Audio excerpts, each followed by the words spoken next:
go ahead and. Good. Thank you. That's very kind. And that's such a lovely synergy that you're with WordWorks, who do equally amazing work and are one of the partner organizations operating kind of more directly with the families and children who benefit from the books. And all of your work gives our books meaning. So thank you for that. Good. You can see my screen, everyone? Yes, we can. Okay, perfect. When I was thinking about how to share my poems with everyone tonight, which I would also just like to say thank you to Ed specifically and the Red Wheelbarrow in general for what you do for poetry, but also for giving me a space to share my words and thoughts and writings. I feel very humbled by it. And yeah, when I was thinking about, so I draw and I paint and I write, and it's been something I've nurtured specifically, was encouraged as a child, and I've had to kind of refine that as an adult and remember how important it is. And so I thought, for me, the combination of images and words is really powerful, even if the images are made by the words or actual images. So I'm gonna, all of my poems that I'll read tonight will be accompanied by images. They might be drawings or paintings, or I think sometimes photos that I've done in no particular order. They're not specifically related to the poem, but that's what I love about stuff like this, is you can make new meaning from the combination of the image with the poem. If you prefer to not look at the image, then you don't have to. You can just focus on the words if the visual is not really your thing. But I loved this quotation from Emily Dickinson.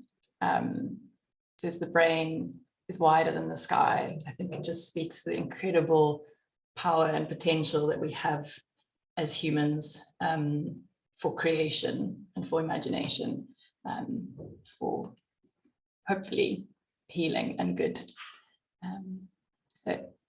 And then I'm just going to run through, I've got quite a few poems. I'll try and pace it and see how I go.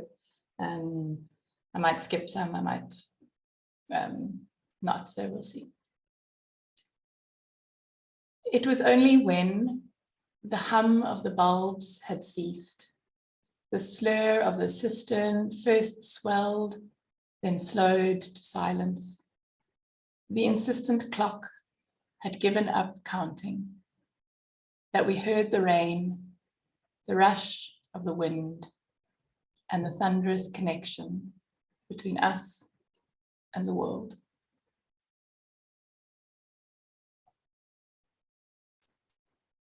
I've tried to pace it kind of a few lighter ones and a few longer, more dense ones. So we'll see how we go.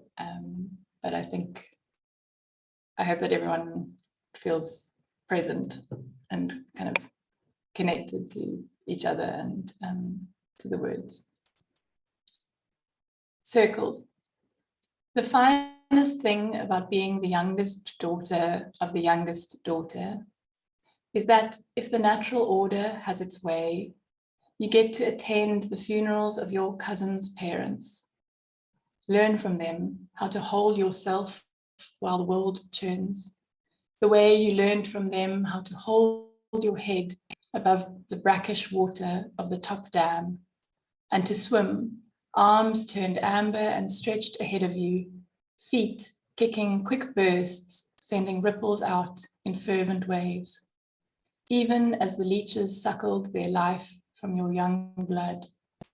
The way you learned from them to throw and in return to catch, scooped from the young sky, a weathered tennis ball on large, lazy lawns. On those days when you were less old, but more brave, and the size of the world mattered only as much as the size of the scoop of pale ice cream you held in your sandy wafer cone. Sitting in a damp costume on a huge yellow granite rock, still warm in the depth of the day. You look out over what seems to be endless fields below and see if you can make the most of this sweetness, even as it leaks through your fingers, even as it drips down your browned forearms into a small white circle against the cracked orange earth.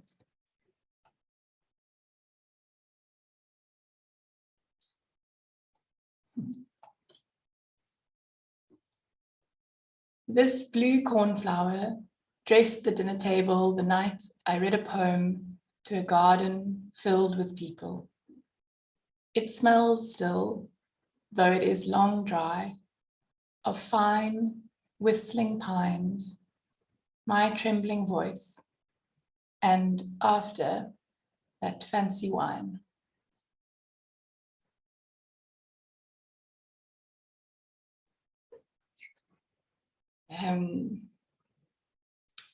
This is called I Never Knew I Would Love. I never knew I would love the dampness of the ground, blooming, its brown, soft and kind. I never knew I would want to dig a hole and bathe in this soil, breathing it deep into my skin the way I never knew I would want to breathe you in, your damp perfume. I never knew I would love a woman the way I love my kin, only deeper, the way I love to swim, but with more urgency. I never knew I would love the bulrush and the millipede and the connection between all of us, thrust together on this plane to make a life of joy and of pain. And I never knew I would love the shadows with such gravity, each figure doubled, dancing. I never knew I would love my body, a grail of molecules transcended from any number of previous beings, rebuilt as bones and blades, mouth, mind, and waist, and armed with a movement and a language to uncover a world I never knew I could love.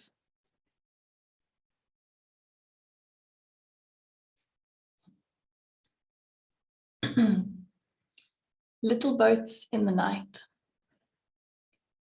The truth of the matter is this, or it's this, now this, and then it's that, it's all of it at all times. The river is everywhere, flowing. It is the river at the source, and it is the river still at the mouth. Your mouth, or is it mine, or neither of ours or both, and then you touch me, and parts of speech shed all meaning anyway. I commit to not knowing, to being without sail nor anchor, no night stars to guide, no signs from the outside, only symbols within that flood and collide with whatever else stands for anything other than what we were, or what we could be, and where the truth lies, if it lies at all.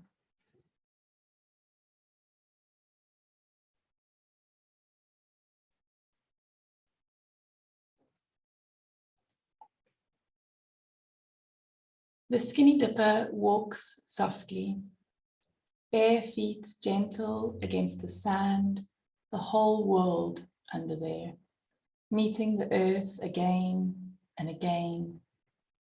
Inside, fortified by an iron will to feel free, seaward strides, wanting, willing Neptune's forces to take her, bully her into knowing her small, significant place in the universe. Sweet victim of volition, she returns again and again to greet her meekness. As at birth, skin unclothed, but ripe now and wise to the world, she returns to the water.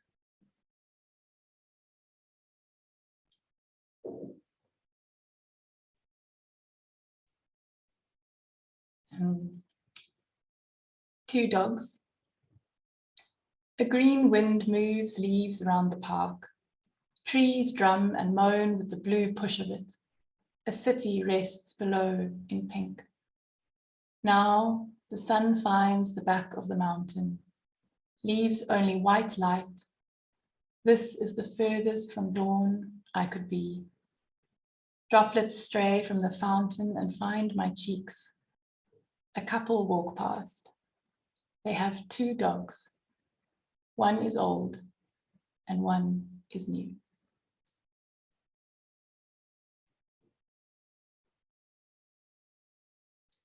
The assumption, some of you might have heard this one before. I think it's actually the first thing that could be called a poem that I wrote as a post-high school adult. The assumption. Take me, divide me up and splice me, beam me onto the heavens, one cell for every star, and then some. No center. Reflect my body splintered into every raindrop, bury it into the earth below each footprint on every mountain. Thread me through the wind. Throw me ahead of the yellow bishop bird bouncing on the deep afternoon air, and scatter me to mist. Consume me, catch the air from my lungs and fuel fires. Burn me, light my body up and make me the sun. Take me, absorb me and break me. Ascend me, assume me.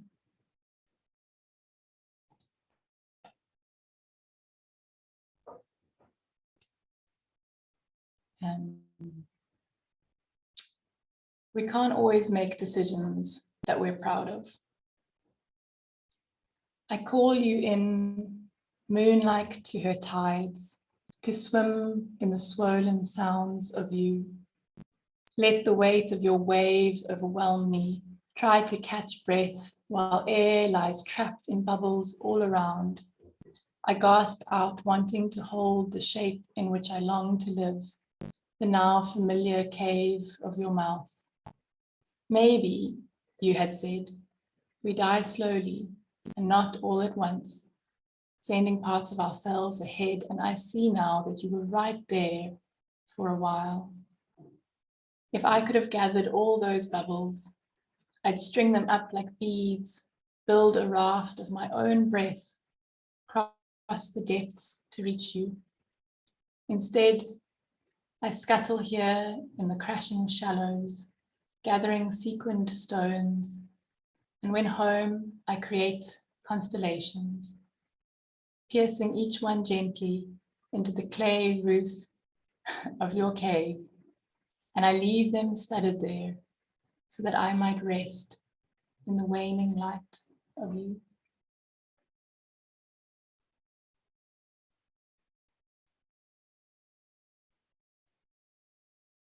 Just checking how I'm doing for time. You're still good. You're still good. Yeah, I know. It's going, the poems aren't as long as I think, so I can just see how we go. The Man from Cyrene. The image here is, I don't know, some of you might recognize it from, if you have been lucky enough to go to Poetry in McGregor. It's one of the cottages in the Temenos Gardens, called Assisi. Again, not particular relation to the poem, except that I did write the poem when I was in the Temenos Gardens. The Man from Cyrene. I asked my eyes to turn away from me now, please. I no longer wish to see thee. I asked my arms to fall away from me now, please. I no longer wish to hold thee. I asked my legs to walk away from me now, please. I no longer wish to carry thee. I asked my heart to let go of me now, please. I no longer wish to love thee.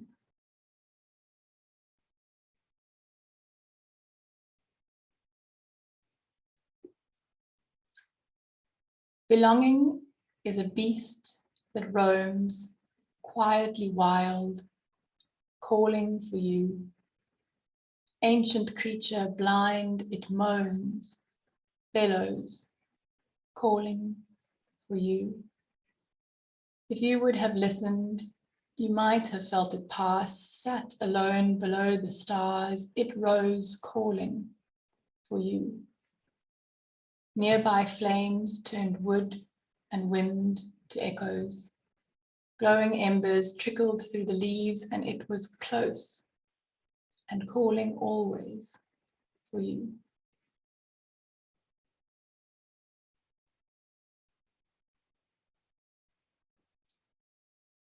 After the blaze, sorry.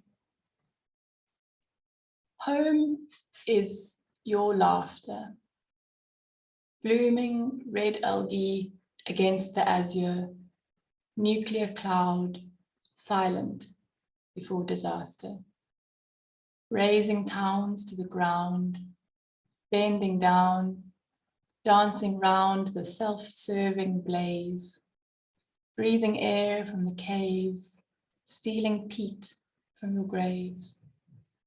What remains on this stage of our varied plays, of our undeserved grace? What stays of this place, you ask, after?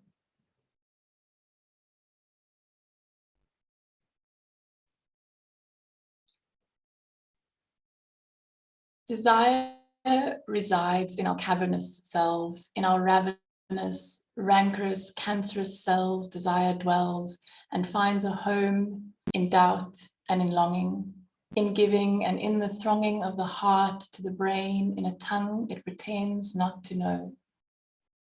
Desire is found in a forest of fears.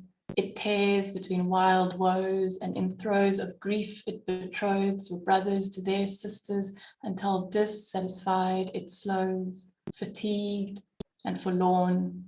Desire falls, deflated and rasping, suffocated by asking.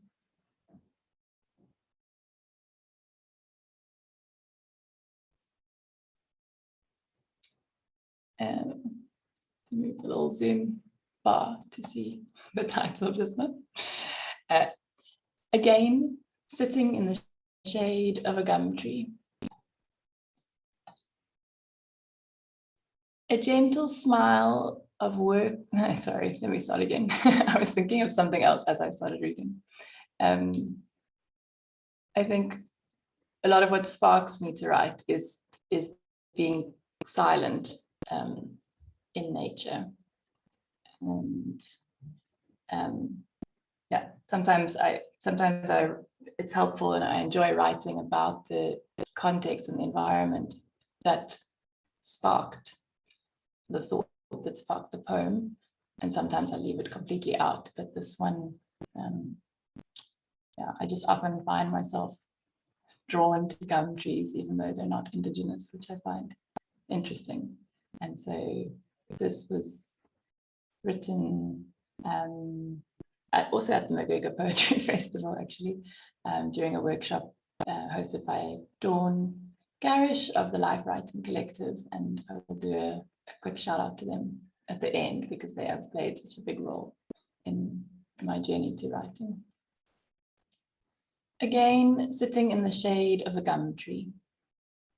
A gentle smell of worked earth in the air. The breeze on which it travels strokes my skin, murmurs the jacaranda. Somewhere, nearby, tires shift gravel. A homeowner waters the grass, the langeberge, a silent witness. I too sit and watch. A big bee big and black buzzes lazy by, while his busier little brother follows. Striped and diligent, he tastes each purple flower in turn. A weaver bird joins us, his wings yellow, and yellower still when lit from above. A fattening fledgling calls, hungry from a fence post. A flycatcher, now brilliant blue, flies low to the ground, lands close. Do they recognize the winged within me? Remnants of Lucifer, a latent light fallen. Stop. Come back now. Leave the wandering thoughts. Be here now. See the striped mouse run quickly across the scrub. Feel his fear of the open world. Hear the bougainvillea sigh as the wind takes her flowers and rustles them down the road to nowhere.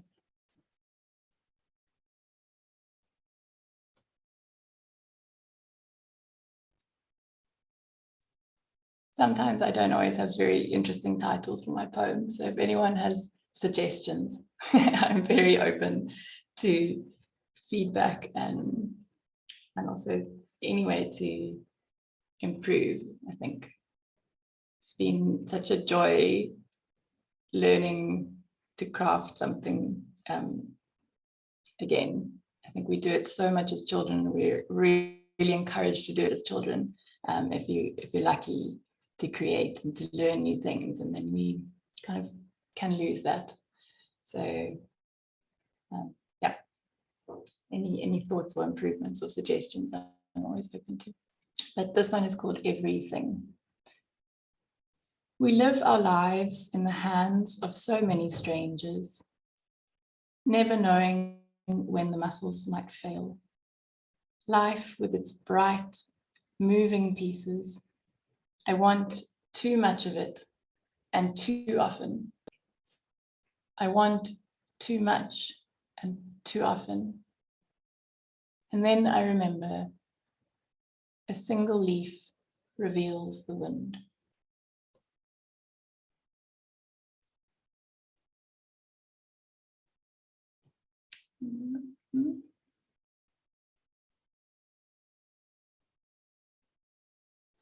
I'm not going to read that one. This is called Did You Feel It? There's a lot of very similar threads that run through what I write, even if they're written at very different times in my life. So it's funny to see all of your stuff kind of closer together than I normally look at it, and I can see repeated phrases and repeated images and things like that. So that's also something that I look forward to kind of refining or working on. But yeah. Did you feel it? Too much and then too little. Can you feel it? Too raw and then too ripe. Could you feel it? Too soon and then you've missed it, but did you feel it?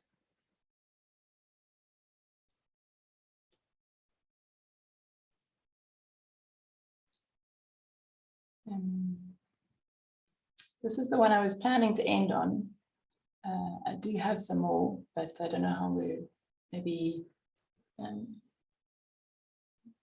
like an indication of if I'm going too far under the suggested time. Julia, you still have about 20 minutes, so if you want to continue. Oh my word. It's a long time, I know. Before I joined the Red Wheelbarrow, I met Ed because he asked me to do a reading, and when he told me 30 to 40 minutes, I was like, wow. So it's completely up to you would like to continue. Cool. No, I mean, as long as people aren't totally inundated. I think we're all with you, definitely. Cool. Okay. Walk the lines. Between what was done and the doing lies a honey, heavy history in need of polishing. Written out, we light torches to find voices in a void that's not empty, but shining. Our stories dive deep, uncovered only by sticking your way through tarred corridors plastered to the ceilings. But watch. Find that first footstone in the fog, then another. Get your steel, strike, watch it fire.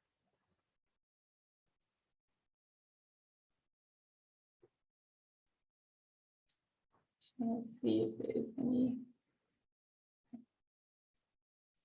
just going to keep going. You have heard what I thought were the better ones, so now you've got to stick around for the ones that got cut originally.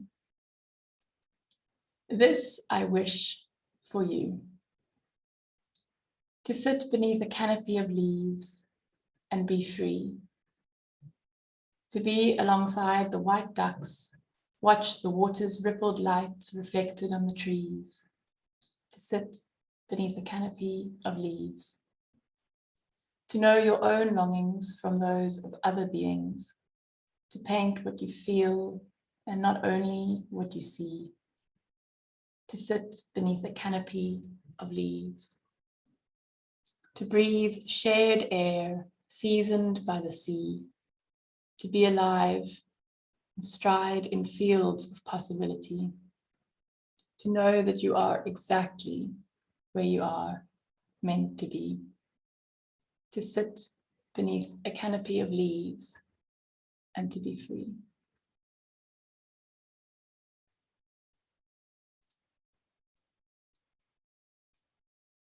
States of grace. I forgot to ask what exactly I needed to fight for. The lambda, the pink triangle, the rainbow of possibility, an Eden resurrected where we don't fall, but we rise in our states of grace, and crude, awful, glorious things like sweat and juices are held in reverence for their ability to symbolize love. And bodies so driven by a hunger to be inside ourselves that we want to be in others too, to consume them, overtake control, and then give it back, gently, with tenderly, laughingly, for what we've all lost here.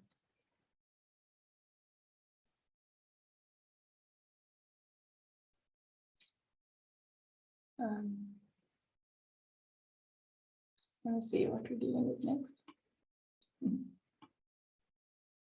Okay.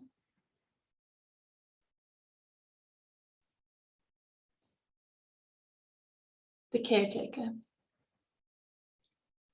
Welcome to this house, mine. Please come in, take a seat at the kitchen table and make yourself at home. It is yours now. I'm but the caretaker. I won't ask you to leave, even when you should. I will offer you tea and bring you a biscuit to eat while you undo me, stitch by stitch, brick by brick, and melt my metal frames once so convincing down to nothing. But don't worry about that. Do sit down, relax, please. Do you take milk? Sugar?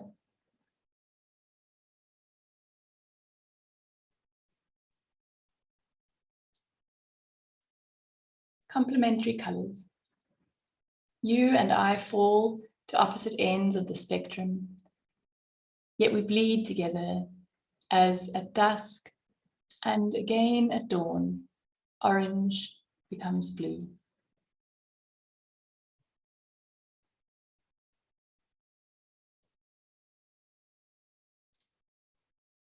Breath. In your body, now in mine, the faintest ripple, almost imperceptible wake of lace. A silvered snail tracing the vacuum of space between my life and yours, between you and yes. I breathe out again, and you, oh you breathe in.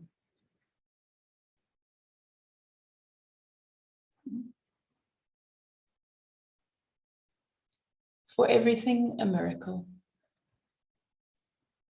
I hold the pendulum 10 centimeters above my palm, exactly as the shopkeeper in that forgotten little town said to do. And it quivers, shakes with the intensity of a dog leaving a lake, and tiny droplets, once clung to fur, are flung into the world, catching the light. They become sequins.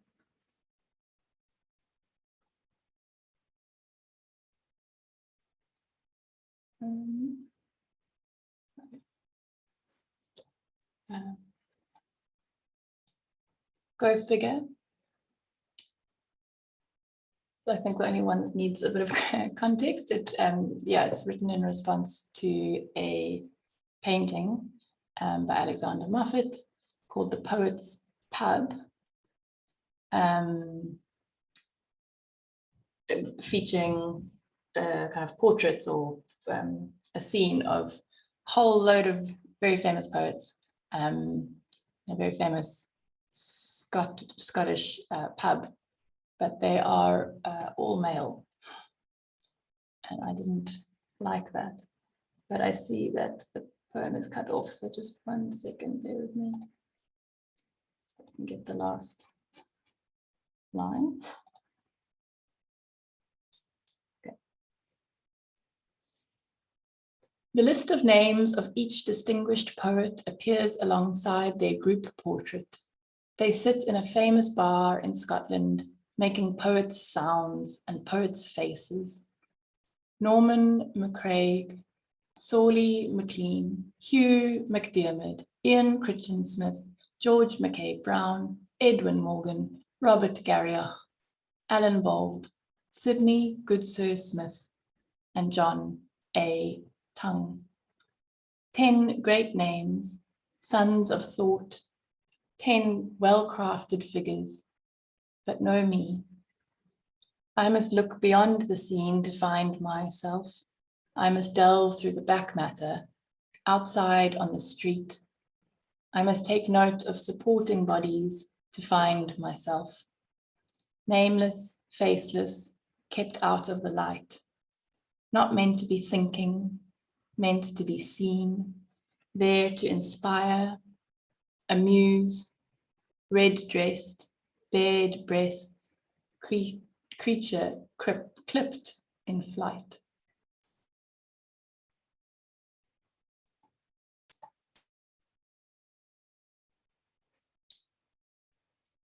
We already had that one.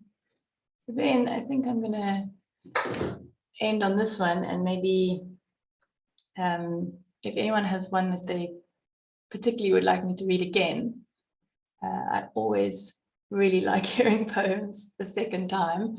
So if there's anything that you do want to revisit, maybe just put it in the chat.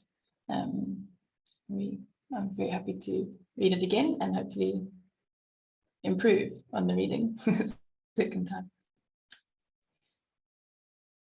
It feels like a tempest rages in my lumbar spine. There's a shadow in my diaphragm and a cave where my womb would be. A moth flickers around a flame in my rib cage. A jackdaw beats its black wings in my chest. A scarab beetle crawls up the front of my throat, disturbing the desert in my mouth. A mirage refracts smell and sight. A too tight crown rests on my head, and a small bird, a finch, or maybe a wren, builds her nest there, with thorned branches and lost bits of colored string. Her exacting, tiny talons scratch on the inside of my skull.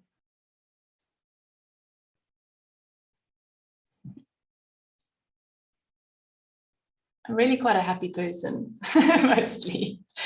You might not think it from some of you. Cool, yeah, I can read The Caretaker again. It's the first time I've read that poem, actually.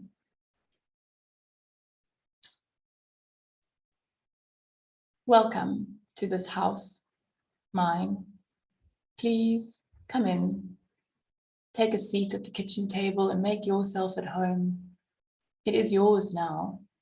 I'm but the caretaker. I won't ask you to leave, even when you should. I will offer you tea and bring you a biscuit to eat while you undo me, stitch by stitch, brick by brick, and melt my metal frames once so convincing, down to nothing. But don't worry about that. Do sit down, relax, please.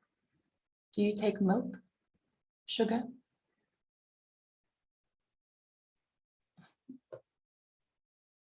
Thank you so much, Julia. Thank you for reading The Caretaker again. I absolutely love that poem. I feel that it really resonates with me in some way, and I need to figure that out. But it's touched me. So thank you for reading that again. As you guys can currently see, I have load shedding, so I have a very cool lamp from Clicks if anybody wants to know where to get it. Yeah, are there any other poems that anybody would like Julia to read again? No? Okay. Then I think we'll go straight into the Q&A session. And I will kick us off because I am quite eager to ask Julia a couple of questions, but I'll start with one. So I myself am quite interested by the relationship between visual art and writing, specifically poetry. I'm doing my master's thesis on the relationship between photography and poetry. And in the beginning, before you started reading, you said that, we might see a couple of the images and not see the relation between the writing and the visual art. And I have found the same thing in the collection that I put together, where, sometimes the photograph and the poem seem completely unrelated. But I found that what happens is when you are writing from the photograph, it's almost as if an underlying story, a story that the naked human eye and the naked human mind can't always see and understand. So I wanted to know how you would define the relationship between visual art and writing. I think they're the same thing. They just manifest differently in different people, right? So I think humans, we have a very unique condition to have consciousness and to be able to consider our own being and our purpose and our role. And I think it's Carl Sagan who says that we are a way for the universe to know itself. So it gave us intelligence so that it could figure out more about itself. And I think creativity is the way that we do that. And I think I take quite a broad definition of creativity as well. I think to like design to the point of like kind of architecture and engineering and machines and building code and everything. It's all making stuff. And we figure out and we feel alive when we do that. So I think the visual and the words, especially poetry, which is creating images in a really dense way with words. All writing to an extent creates images, but poetry really sets about doing that in quite a crystallized fashion. But I think they're stemming from the same source, a curiosity and a seeking to make meaning from what we have at our disposal. But yeah, I do think some of us resonate more with images than others. And as you said, there's a part of our intelligence that sits below our consciousness that is always seeking to make meaning from everything we interact with. Children are just the most amazing beings to watch because sight is such an important sense for humans, and they are just trying to look and make meaning from everything, and then they learn language. So I think that's also an interesting bit that I hadn't thought about now until you asked that question. Is sight is a more primordial sense than the language. We need to learn language, and it's a system kind of taught to us. But we're mostly born being able to see the world, and we use that as a very, very important way to make sense of the world. So I don't think that directly answered your question in terms of the relationship, but I do think that they're intertwined so very strongly. And I tell anyone you can draw. I'd say anyone you can write, and I tell anyone you can draw, because we all see the world differently, and I think it's absolutely fascinating to see what comes out when you do take the time to observe and to draw and to write. Thank you, Julia. Ed, you can go ahead. Thanks, Kirsten. Julia, that was an absolute treat. Wow, I just some things that I was jotting down, it struck me that your poems are like an invitation as much as their request for the reader, and there's a real hunger in them and a beautiful adventurousness. Yeah. Okay. Many of the poems are very tender, and I feel that connectedness that you were talking about. So the poems where you're in nature, where the speaker is in nature. So all of this is leading to a very poorly formed question that you can maybe talk around. But I find very intriguing, well, what I find very intriguing is the sort of border, the way you play with the border between self and other, and self and the world. And I wondered if you wanted to perhaps riff on that. We're going to start talking about universal consciousness.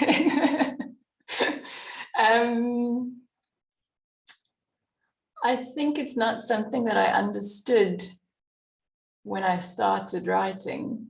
I think it's something that I've learned, at the risk of sounding crazy. It's almost as if this deeper oneness and connection with nature and with other human beings and with all kind of living things made itself known, and used poetry to make itself known to me.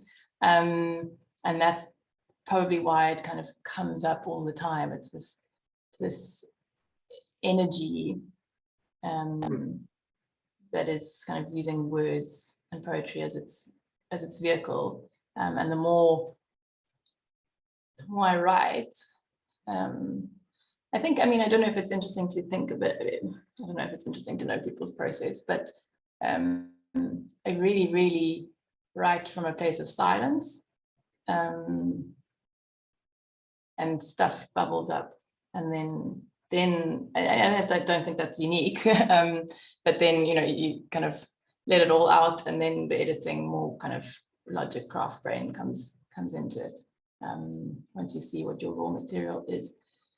But the border of the self, and that's why I said in what Kirsten read at the beginning, I think it's so fascinating to be alive and to get to play this. It's not a game, and I take life very seriously, and I try to make it better for other people, but it really is the most incredible, complex thing we could imagine, because we are both an individual self and a oneness in terms of the human race, and all living things, and we have to continually be going between the two, and that border is so fine, and the energy that keeps us, I mean, quite literally, there's more space in our bodies and in our cells than there is solid matter. You know, there's more space between atoms than the matter itself. And so that fluidity, and that I've got a poem somewhere, not written, but in my head, about that boundary that is actually made up and constructed. So anyway, I'm glad you said to talk around it, because that is exactly what I'm doing. And anyone who has worked with me knows that I like to discuss things a lot. But yeah, it's very, very essential. Boundaries, thresholds, connection, and individual self. So poetry as a way, both reading and writing poetry as a way to understand and get closer to the self and further away from this idea that the self is separate from the world. It's so fun to dive into.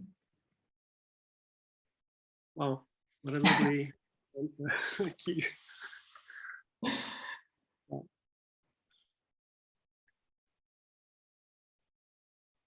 Thank you. I really appreciate the comment around the poems feeling inviting. So I think the one danger of writing poems is it feels like they only make sense to you, or that they're quite exclusive because you know where it came from, or you wrote it, and it's kind of it's a solo experience. But it's really nice to hear that the product that's come out actually feels welcoming and inviting. No, I hear that, and it feels to me like you take risks. You take risks in the places you go, and that's always exciting. So yeah, and there's beautiful imagery. Yeah, I wasn't lost. Thank you.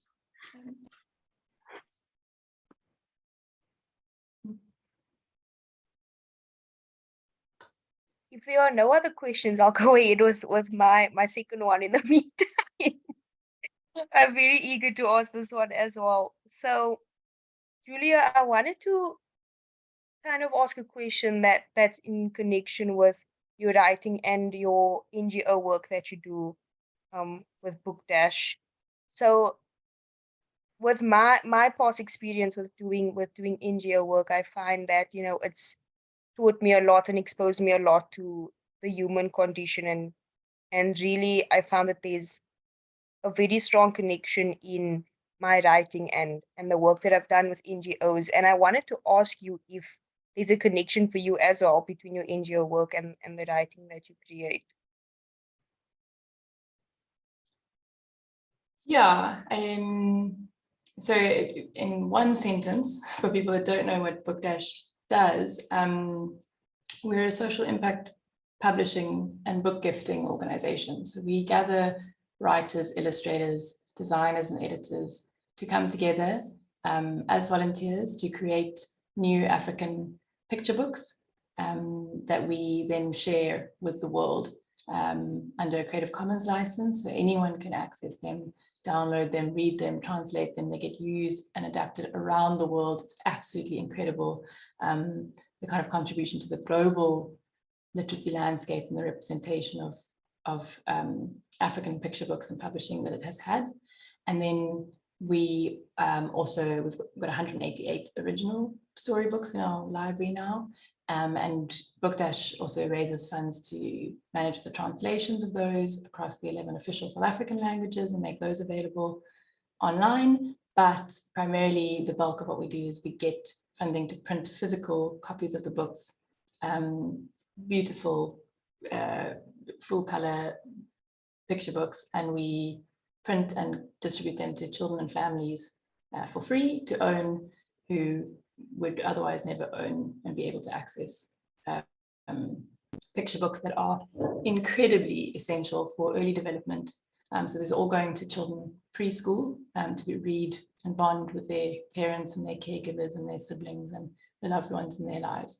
And books, unsurprising, I'm sure, to the audience here, are shown to be the most critical tool for early learning, but also for early bonding between a child and the important people in their lives and their communities, because not only are you building curiosity and creativity and vocabulary and cognitive development and all of those early literacy skills, but you're also building empathy, resilience,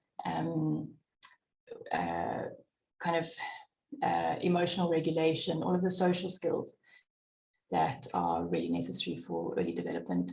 Because in case you didn't know, 90% of our brain is developed before the age of 5. And that means that it's a time for incredibly high risk and opportunity to set a child up on a better or worse trajectory of their life. So all of that is to say that I've always been drawn to kind of how can humans do this better. Inequality bothers me a lot, to say it in the mildest way. And I do think that that comes in tandem with a kind of like a natural reflection on the world. I think if you're a reflective person and you don't notice the problems with how we're managing societies and progressing, then I don't know, maybe you're reflecting too much on your own condition and need to look a bit wider. So I do think there's a link there. I think if you take time to look at what might need to be done, then you are also possibly more inclined to be like a writer and a poet and kind of consider things really deeply.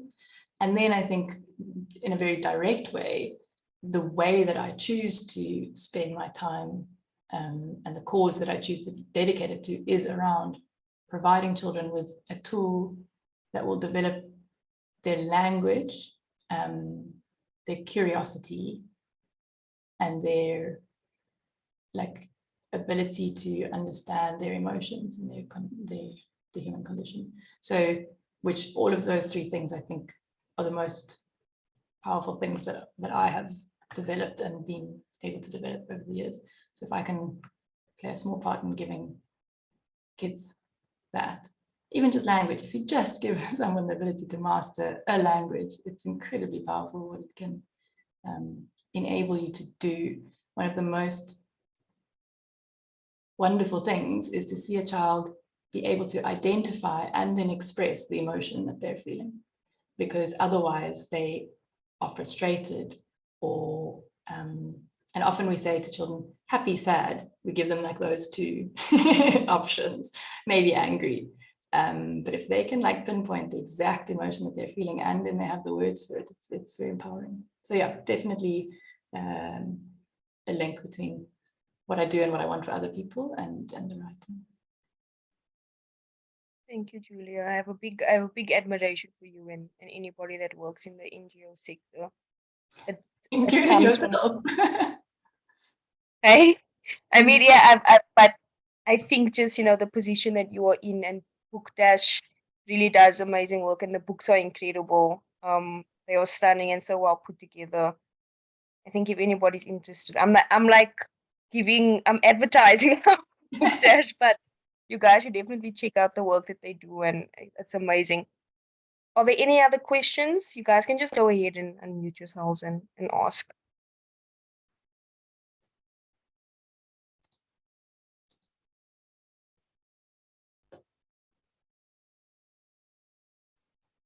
I'll put the link to the website in the chat in case anyone is curious. I honestly thought poetry would be the one place I wouldn't talk about Book Dash. But all good. I'm glad that there was a link.